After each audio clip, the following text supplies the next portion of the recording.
처음 화재 소식을 들었을 때는 두 분은 지금 근무 중이셨겠습니다. 네네. 네. 저 같은 경우는 이제 21일에 이제 퇴근을 막 준비하고 있었는데 음. 경남 산청 산불이 좀 지켜보니까 이거 예사롭지 않다. 그 이제 바람도 그렇고 습도도 그렇고 예사롭지 않아서 조금 더 대기해보자 해서 기다리다 보니까 아니나 다를까 대응 3단계가 아. 네, 발령이 되어서 바로 투입해라 지시가 떨어져서 바로 경남 산청 쪽으로 바로 투입이 되었었습니다. 이제 산청을 한 밤 10시쯤에 도착을 했는데 밤 10시에. 예. 도착하니까 멀리서부터 이제 산 능선 따라서 화선의 길이가 아주 길게 쭉 뻗어져 있더라고요. 게다가 바람도 많이 불어가지고 불씨가 휘날리고 또 불기둥이 막 치솟는 걸 보고 이번 산불 진짜 심각하겠다라고 딱 직감하고 힘든 시간을 보냈었습니다. 저는 22일 날 토요일쯤이었을 거예요. 그날 의성 쪽에 이제 산 쪽 연기가 나더라고요. 점점점 연기가 더 거세지면서 바로 현장에 출동을 했었습니다. 이게 사실 투입된 시간이 이제 밤이었기 때문에 예. 사실 그 화재 진압 헬기가 뜰 수도 없는 상황이잖아요. 예, 맞아요. 그래서 야간에는 지상 인력의 역할이 정말 중요한데요.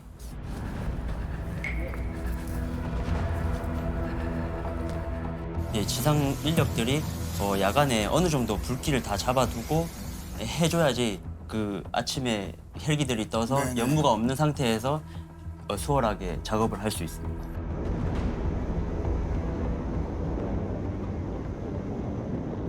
이게 지난번에 산림청 공중진화 대원분들도 저희가 좀 만난 적이 있습니다만 지난 3월 그 사상 최악의 울진 삼척 산불 진화를 위해서 화마 속으로 뛰어든 산림청 공중진화대 라상훈 팀장님이십니다. 근데 저희 같은 경우는 이제 산불 현장으로 헬기를 타고 배를 투입해가지고 그렇죠. 화두라고 하죠. 불머리 쪽에 내려가지고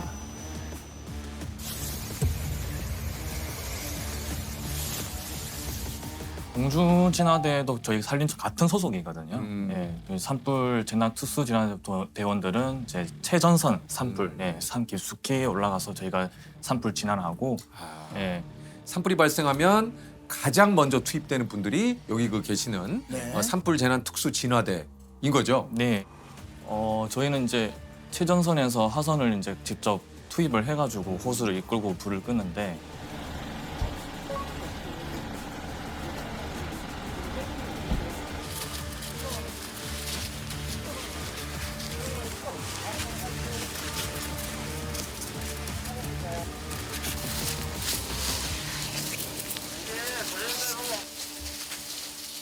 불을 뿌려가지고 화선을 진화하는 거죠.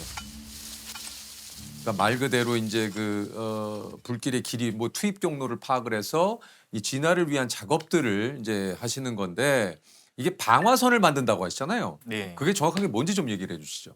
방화선을 만드는 작업은 간접 진화에 해당이 되는 건데 불갈퀴로 땅구덩이를 파가지고 연료들을 제거해서 더 이상 산불이 확산되지 못하도록 방지하는 넘어오지 그런 작업입니다. 못하도록. 예, 에이. 맞습니다. 이게 이제 야간에 아까 얘기 드렸습니다만 이제 헬기가 운행을 할 수 없기 때문에 이제 계속해서 24시간 밤샘 작업 우리 대원님 여러분들 소방관 여러분들 많은 분들께서 밤샘 작업을 했지만 이게 참 얘기를 들어보니까 화재 진압 헬기도 바람이 불어도 걱정, 바람이 안 불어도 걱정이라고 그래요.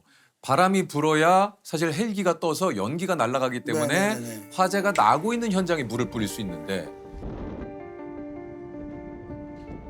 이게 또 바람이 불면 그만큼 불이 빨리빨리 또 이렇게 번지니까.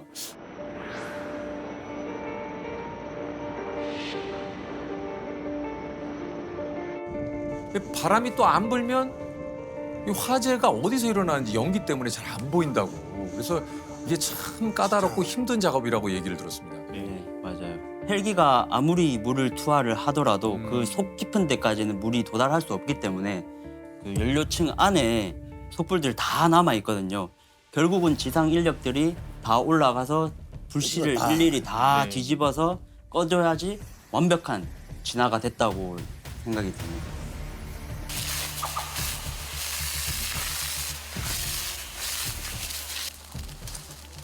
뉴스에서만 봐도 어마어마한데 실제로 가봤을 때는 그 화염이 엄청날 것 같아요, 진짜. 그 아니 그리고 크기도 그 그렇고. 열기가 예. 이게 뭐 사람이 그 보통 사람들은 이게 뭐 상상할 수 없는 그런 열기라고 하던데요. 네, 거의 1200도 정도까지.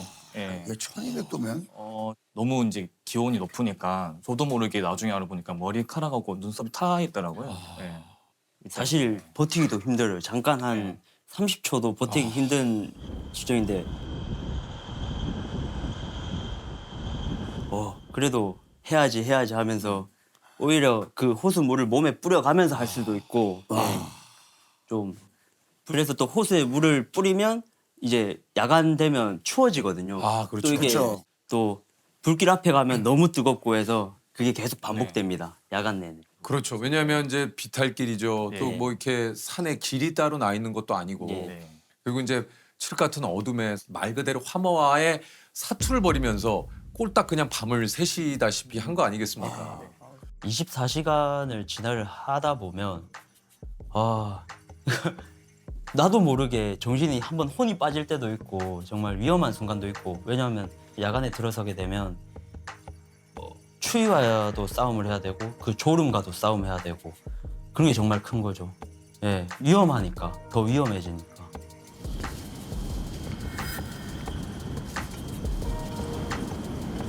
거기에다가 또 이제 잠이 엄청 3시에 될 제일 고비예요. 3, 4시간.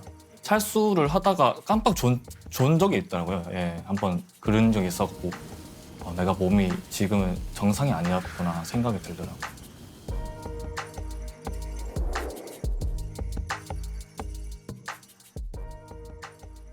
가족분들도 또 좀 걱정이 컸지 않을까 싶은 생각도 좀 드는데요. 아, 네. 특히 저희 어머님 자주 전화를 오시는데 바빠서 전화를 못 받잖아요. 이제 현장이니까. 그래서 내내 좀 계속 걱정하고 계시더라고요. 예. 아무래도 가족분들 그렇죠. 입장에서는 네. 예. 그렇잖아요. 네. 예.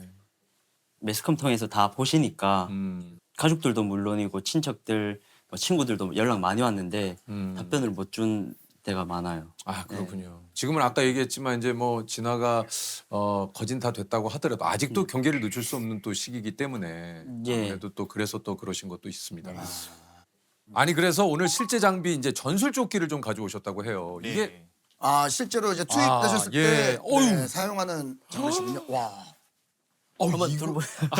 이게 어유 이게 조끼는 한 10kg 정도 되고요. 네네. 이게 여기에서 이 안에 있는 네, 이 장비에다가 저희가 호스를 또 메고 올라가요. 와. 네, 그러면 이제 한 물이 있어야 끝이니까. 네. 네, 그러니까 이제 2-30kg 보통 나간다고 보면 조셉 됩니다. 한번 네, 한번 제가 입어 보실래요? 와, 이거 어유 이게 이게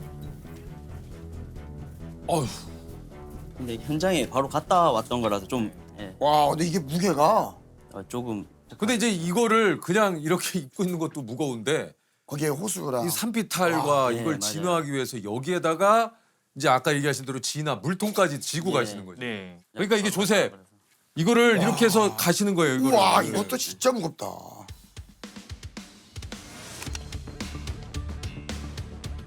이거를 한 2-3동 들고 가신다고 보면 네. 돼요. 이게 6kg 두세 개를요? 네. 이거요?